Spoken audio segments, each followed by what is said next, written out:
آج ہم ایک بڑے دلچسپ موضوع پر بات کریں گے، بھارت میں صحافت۔ جی، خاص طور پر یہ کہ کیا بغیر ڈگری کے صحافی بنا جا سکتا ہے، اور قانون کی نظر میں صحافی اصل میں ہے کون؟ بالکل، یہ ایک ایسا سوال ہے جو اکثر پوچھا جاتا ہے۔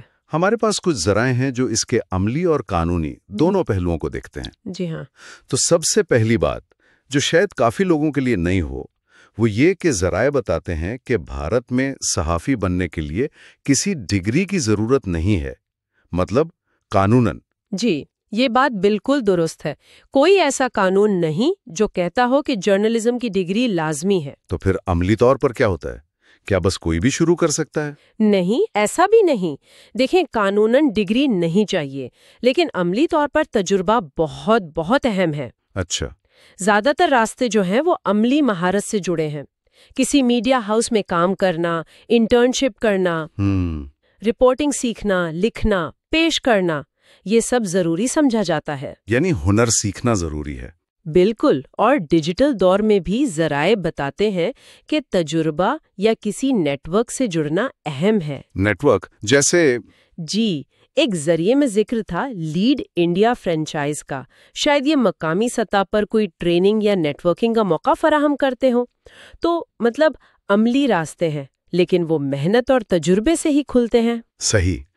تو عملی طور پر تو ٹھیک ہے، راستے موجود ہیں، لیکن یہ قانونی معاملہ یہ کہاں سے آتا ہے؟ کیا بھارت میں صحافی کی کوئی ایک واضح قانونی تعریف ہے سب کے لیے؟ دیکھیے، یہیں آ کے معاملہ تھوڑا سا پیچیدہ ہو جاتا ہے۔ اچھا، مختصر جواب تو یہ ہے کہ نہیں، کوئی ایک جامع قانونی تعریف موجود نہیں ہے۔ کوئی ایک تعریف نہیں؟ جی نہیں، مختلف قانون ہے اور ہر ایک صحافی کو اپنے مقصد کے حساب سے دیکھتا ہے۔ اچھا، مثلاً کون سے قانون ہیں اور وہ کیا کہتے ہیں، تھوڑا بتائیں گی؟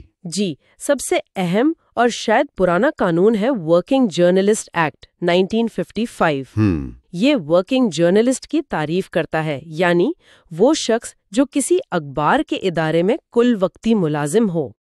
وقتی ملازم، جی، اور ایڈیٹر، رپورٹر، فوٹوگرافر یا پروف ریڈر کے طور پر کام کرتا ہو۔ اس کا اصل مقصد ملازمت کے حقوق کا تحفظ ہے، تنخواہ، کام کے حالات، چھٹیاں وغیرہ۔ تو یہ تو صرف ان کے لیے ہوا جو پکے ملازم ہیں؟ بالکل۔ آج کل تو زمانہ بدل گیا ہے، بہت لوگ فری لانس کرتے ہیں، ڈیجیٹل پلیٹ فارمز پر ہیں، ان کا کیا؟ آپ نے بالکل صحیح پکڑا، یہی اس قانون کی ایک بڑی حد ہے۔ اچھا، یہ ایکٹ عام طور پر فری لانسرز یا بہت سے ڈیجیٹل صحافیوں پر لاگو نہیں ہوتا، کیونکہ وہ ادارے کے باقاعدہ ملازم نہیں ہوتے اکثر۔ تو انہیں وہ قانونی تحفظات نہیں ملتے، جیسے کم از کم اجرت وغیرہ؟ جی، عام طور پر نہیں، اس قانون کے تحت تو نہیں۔ تو اور کون سے قوانین ہیں؟ اس کے علاوہ press council of India act 1978 ہے۔ وہ صحافیوں کو اپنے ذرائع خفیہ رکھنے کا حق دیتا ہے، لیکن وہ بھی صحافی کی کوئی واضح تعریف نہیں دیتا۔ پھر نئے انفارمیشن ٹیکنالوجی رولز 2021 آئے۔ یہ ڈیجیٹل نیوز پورٹلز کو کور کرتے ہیں اور ان کے پبلشرز یا ان کے لیے کام کرنے والوں کو ایک طرح سے صحافی مانتے ہیں۔ اچھا، ڈیجیٹل کے لیے کچھ تو ہے؟ جی، کچھ تو ہے۔ اور پھر central media accreditation guide lines 2022 بھی ہیں، جو سرکاری ایکریڈیٹیشن یعنی سرکاری تقریبات تک رسائی وغیرہ کے لیے صحافیوں کی تعریف کرتی ہیں، لیکن یہ بھی زیادہ تر تسلیم شدہ اداروں سے جڑے لوگوں تک ہی محدود ہے۔ یہ تو ہوئی قانون کی بات۔ آئین کیا کہتا ہے؟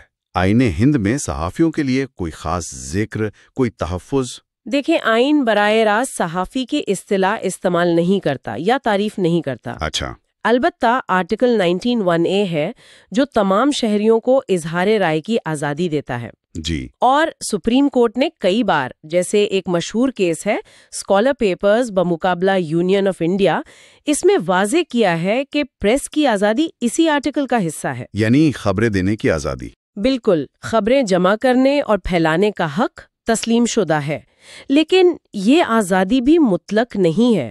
آرٹیکل 19(2) کے تحت اس پر کچھ پابندیاں لگائی جا سکتی ہیں، ملک کی سلامتی، پبلک آرڈر وغیرہ کی بنیاد پر۔ تو آئینی تحفظ تو ہے، لیکن پھر بھی صحافی کون ہے؟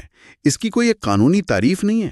جی بالکل، یہی صورتحال ہے۔ تو اس سب کا مجموعی طور پر مطلب یہ نکلتا ہے کہ قانونی دائرہ کار جو ہے وہ کافی تنگ ہے۔ خاص طور پر آج کل کے دور میں جہاں فری لانسنگ اور ڈیجیٹل جرنلزم اتنا عام ہے؟ ہاں، آپ کہہ سکتی ہیں کہ قانونی ڈھانچہ زیادہ تر پرانے روایتی ماڈل کو ذہن میں رکھ کر بنا ہے، یعنی وہ صحافی جو کسی بڑے ادارے سے منسلک ہے، ملازم ہے۔ نتیجہ یہ ہے کہ جو لوگ آزادانہ کام کر رہے ہیں یا چھوٹے ڈیجیٹل آؤٹ لیٹس چلا رہے ہیں، وہ اکثر اس قانونی چھتری سے باہر رہ جاتے ہیں۔ انہیں وہ تحفظات یا مراعات شاید نہ ملیں جو تسلیم شدہ صحافیوں کو ملتی ہیں۔ اور اس کے کچھ وسیع مضمرات بھی ہوں گے؟ بالکل، ذرائع اس طرف بھی اشارہ کرتے ہیں۔